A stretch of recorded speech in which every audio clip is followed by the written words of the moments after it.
नमस्कार, मैं हूँ नम्रता आपके साथ। अगर यूनिवर्स जादूगर होता तो लॉ ऑफ अट्रैक्शन और उनके मैजिक वॉन्ड और लॉ ऑफ अजप्शन उसका माइंड ट्रिक। अगर वीडियो आपको पसंद आए तो लास्ट तक जरूर देखिए और लाइक कीजिए, सब्सक्राइब कीजिए और शेयर कीजिए। स्वागत है आपका मेरे चैनल पर।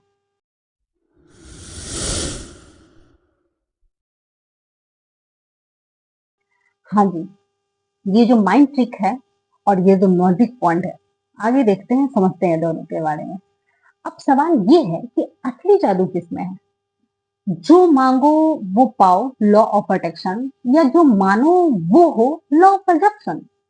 आज हम करेंगे इन दोनों के का कंपैरिजन धमाकेदार अंदाज में। एक कहानी, थोड़ी सी मस्ती और ढेर सारा विजडम। जी, बेसिक समझो बॉस, क्या होता है लॉ ऑफ अट्रैक्शन? जो वाइब्रेशन आप भेजते हो, यूनिवर्स उसी को मिरर की तरह रिफ्लेक्ट करता है। मतलब अगर आप ग्रेटिट्यूड में हो तो चीजें मिलेंगी जिनके लिए आप थैंकफुल हो। सिंपल लैंग्वेज में जो एनर्जी भेजोगे वही एनर्जी लौटेगी। Law of assumption Neville Goddard के स्टाइल में ये लॉ बोलता है, you don't attract what you want, you attract what you मतलब assume to be a true, कि तुम ऑलरेडी हो। यूनिवर्स वही रियलिटी बनाता है, चाहे बाहर से कुछ भी हो। अगर तुम अंदर मान लो कि तुम सक्सेसफुल हो तो बाहर की दुनिया उसी बिलीफ को कैच करेगी। जी हाँ, तो बाहर की दुनिया उसी बिलीफ को कैच करती है। इमेजिन करो कि दो बंदे हैं, ओके। एक आकर्षण बाबा, अट्रैक्शन वाला, यूनिवर्स मुझे BMW चाहिए, मैं हाई वाइब्स भेज रहा हूँ, प्लीज सुन लो। फिर कैंडल जला रहा हूँ, विजन बोर्ड चिपका रहा हूँ, एंजल नंबर गिन रहा हूँ, लेकिन अंदर से सोच रहा हूँ यार मिलेगा नहीं मिलेगा। और दूसरा है आइडियल असली अजक्शन वाला, मैं तो मान चुका हूँ कि मेरी BMW नीचे खड़ी है और मैं स्टेयरिंग पे हूँ और मैं फील कर रहा, बस शोरूम जाना है और लाना है। वो फुल कॉन्फिडेंट मान बैठा है कि यूनिवर्स को छोड़ो, खुद को माना चुका है। तो मॉडल क्या है बॉस? एक यूनिवर्स को मानता है और दूसरा खुद को ही मनाता है और यूनिवर्स खुद ही मान जाता है। जी हाँ, एक रियल सक्सेस स्टोरी अगर मैं आपसे बताऊं, नेवल गोल्ड की स्टूडेंट की है। बहुत अच्छी स्टोरी है, ध्यान से सुनिएगा। स्टोरी है the letter that change everything. Neville Goddard की एक स्टूडेंट थी जिनकी नौकरी मतलब चली गई थी, लेकिन नेवल ने कहा कि अज्यूम करो कि एक ऑफिशियल लेटर मिला है जिसमें लिखा है कि तुम्हारी ड्रीम जॉब मिल गई है।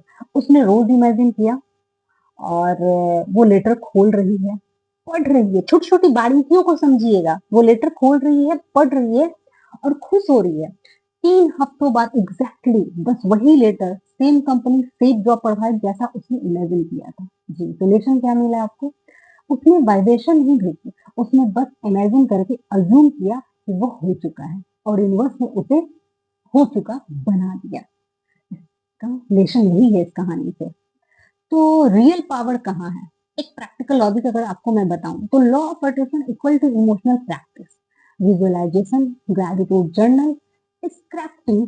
मैं अट्रैक्ट कर रहा हूँ जैसा माइंडसेट होना चाहिए। Law of attraction equal to identity practice, state of being, living in the end, self concept, मैं ऑलरेडी हूँ जैसा माइंडसेट। जी, तो डिफरेंस क्या है? Law of attraction often depends on external mode, but law of assumption एक अंदर की अस्थायी स्थिति है। तू चाहे खुश हो या सैड हो, अगर तेरी आइडेंटिटी क्लियर है तो रियलिटी वही बेंड होगी। इस बात को समझिएगा। एक सिंपल टेक्निक है अजप्शन की। Tax first, state akin to sleep, रात को सोने से पहले इमेजिन करो कि वो सीन सब कुछ मिल चुका है। दूसरा, inner conversation, of course I have it, always do. तीसरा, सेल्फ कॉन्सेप्ट शिफ्ट, मैं वो इंसान हूँ जिसे हमेशा वो चीज मिलती है जो वो चाहता है। जी हाँ, जब आप इन सारी चीजों को इमेजिन करते हो ना, तो आप ऑलरेडी वो इंसान बन जाते हो।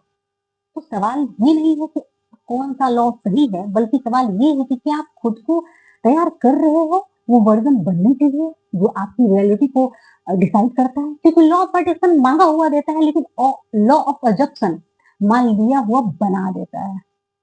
और अगर तुम चाहो तो अट्रैक्ट कर सकते हो, लेकिन अगर मान लो तो क्रिएट कर सकते हो। जी हाँ, तो कोई भी सब दोनों में अपनी अपनी पावर है, ये डिफाइन करना मुश्किल है।